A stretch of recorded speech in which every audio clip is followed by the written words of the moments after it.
Gospel of John. John's the most spiritual of all the disciples and possibly the closest to Jesus. He makes the bravest attempt at understanding and describing the heavenly knowledge that Jesus may have touched on. Probably understood it a little bit more and maybe a lot more. John also wrote Revelation, so he is obviously a very spiritual person. John 2:18. Then answered the Jews and said unto him, What sign showest thou unto us, seeing that thou tellest these things? Jesus answered and said unto them, Destroy this temple, and in 3 days I will raise it up. Jesus is speaking about the temple of his body, and he presents a metaphor that he knows they won't get. I think maybe it's from frustration, maybe it's a challenge to them. He's always having to dumb himself down to try and get their acceptance. It's a dynamic that's all so flawed. And this is him basically letting some of his inner thoughts out that he knows will in fact not be understood by them and probably mocked. And there's a vault of knowledge there to explore, to treat the body as a temple. And also, kingdom of God is within you.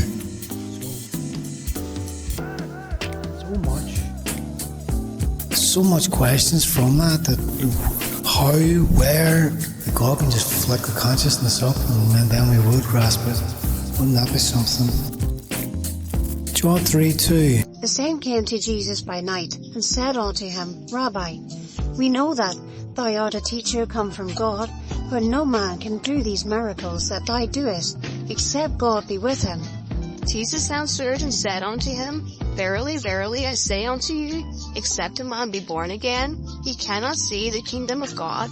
I love this. They're coming at him with a prepared compliment, something that they think will weaken him a little so that they can probably try stage 2.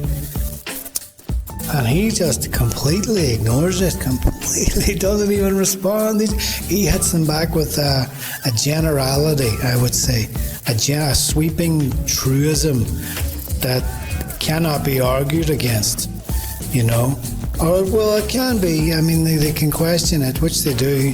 If a man is born again, he can enter the kingdom of God. He's basically criticizing them. They need to change, but they won't understand it. It's so interesting to observe how he reacts to their pressure to provoke.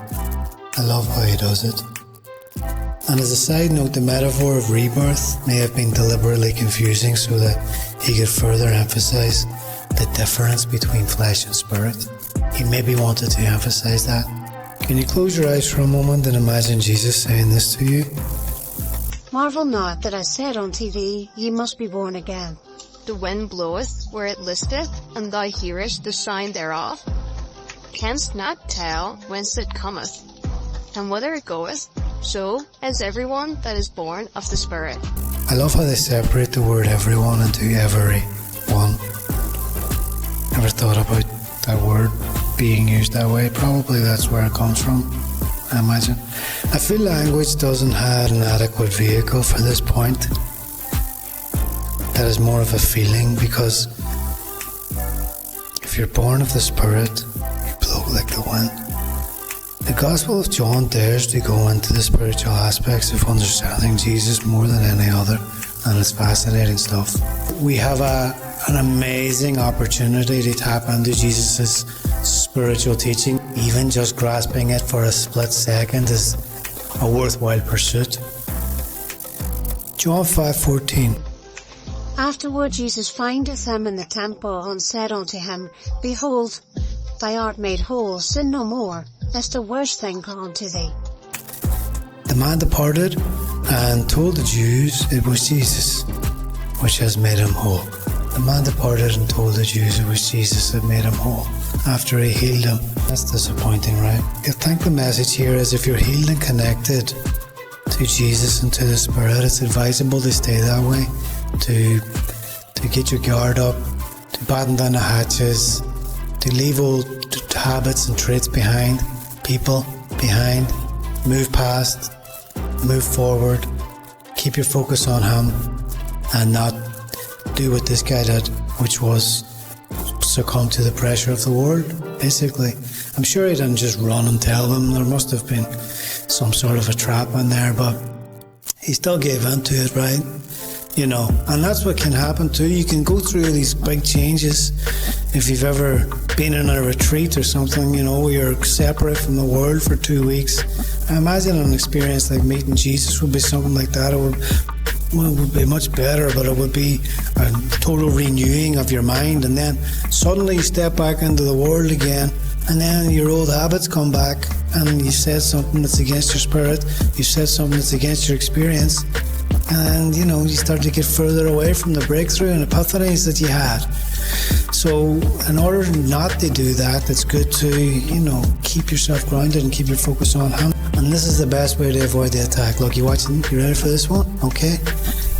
Yeah, you can't see me at all, so you can't hurt me. You know what I mean?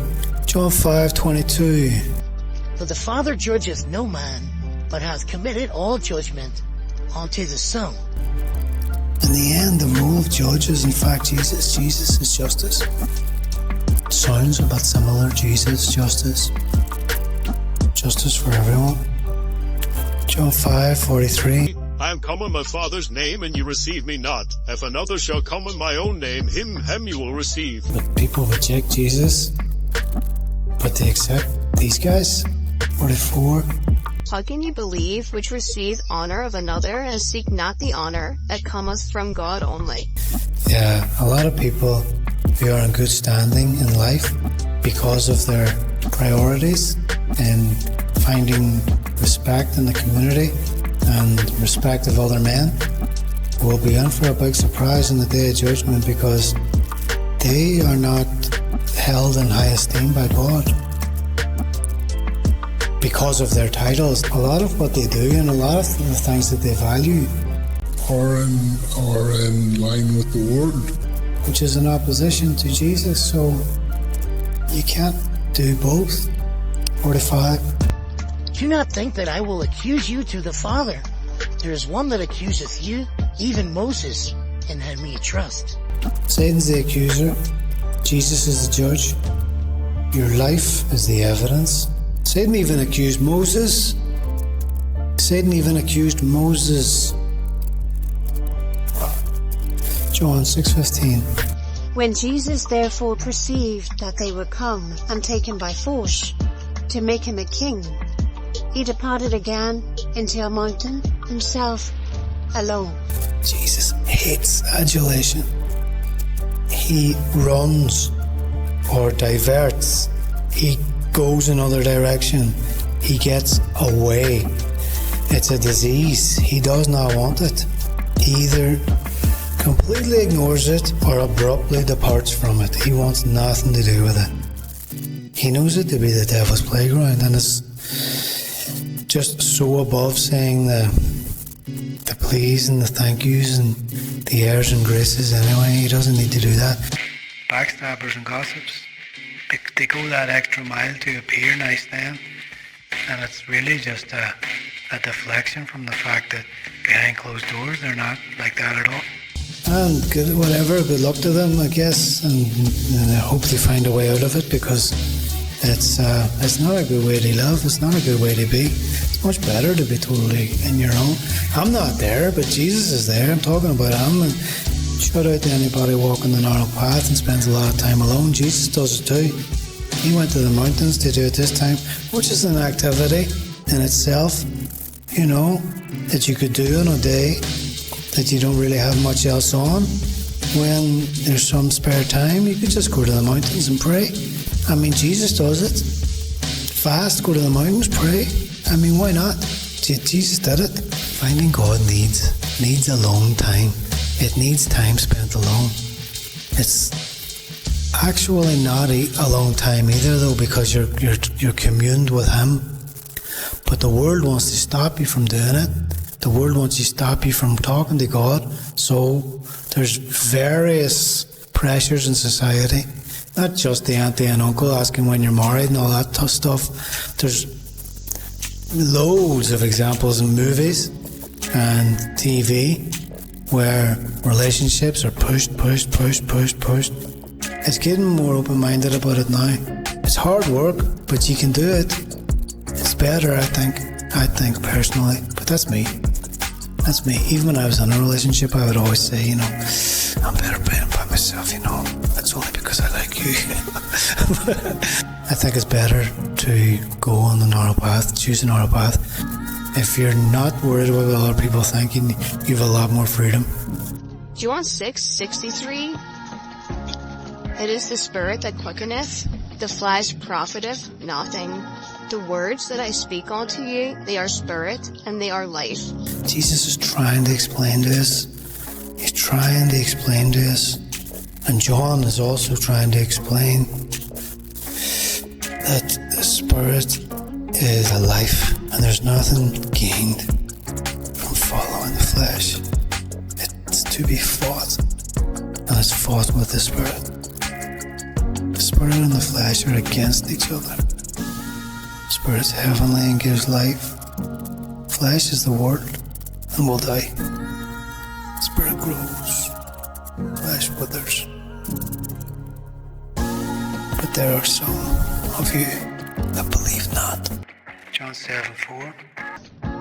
For there is no man that doeth anything in secret, and he himself seeketh to be known openly. If thou do these things, show thyself to the world. Okay, Jesus is saying to people that do things in secret, show yourself. Because if what you're doing, I guess, is not controversial, not so unfair, then you should be okay about saying it in public. Jesus asks people to be more open about their lives and not held under the bondage of secrecy. Jesus has the power to punish them, and the demons that control them are afraid of Jesus.